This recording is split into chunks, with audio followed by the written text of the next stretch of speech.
তাপমাত্রা ৩৯.২ ডিগ্রি। আজও রাজ্যে আর্দ্রতাজনিত অস্বস্তি রয়েছে। শনিবার পর্যন্ত গরম থেকে রেহাই নেই। রবিবার থেকে রাজ্যে বৃষ্টির পূর্বাভাস, তবে আজও কয়েকটি জেলায় স্বস্তির বৃষ্টির সম্ভাবনা জানাচ্ছে হাওয়া অফিস। তবে কোন কোন জেলায় বিস্তারিত জানিয়েছে হাওয়া অফিস। আজকেও লাইট রেনের সম্ভাবনা আপনার দক্ষিণবঙ্গতে কিছু জেলাতে দেওয়া হয়েছে। খুবই হালকা বৃষ্টি আর কি। সেগুলো হচ্ছে দুটি মেদিনীপুর এবং দুটি ২৪ পরগনা।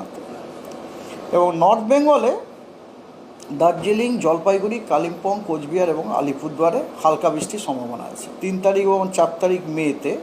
সাউথ বেঙ্গলে আপনার হালকা বৃষ্টিপাতের সম্ভাবনা আমরা দিয়েছি ইস্ট মেদিনীপুরে দিয়েছি এবং দুটি ২৪ পরগনাতে দিয়েছি। এবং নর্থ বেঙ্গলে দার্জিলিং এবং কালিম্পংয়ে দেওয়া হয়েছে। ৪ঠা মে সাউথ বেঙ্গলের লাইট রেনের আমাদের সম্ভাবনা ফোরকাস্ট দেওয়া হয়েছে মেদিনীপুরে এবং ২৪ পরগনা, দুটি মেদিনীপুর দুটি ২৪ পরগনাতে। আর নর্থ বেঙ্গলের লাইট রেন দিনাজপুর এবং মালদাতে এবং স্ক্যাটার্ড আপনার 5টি নর্দার্ন মোস্ট ডিস্ট্রিক্টে।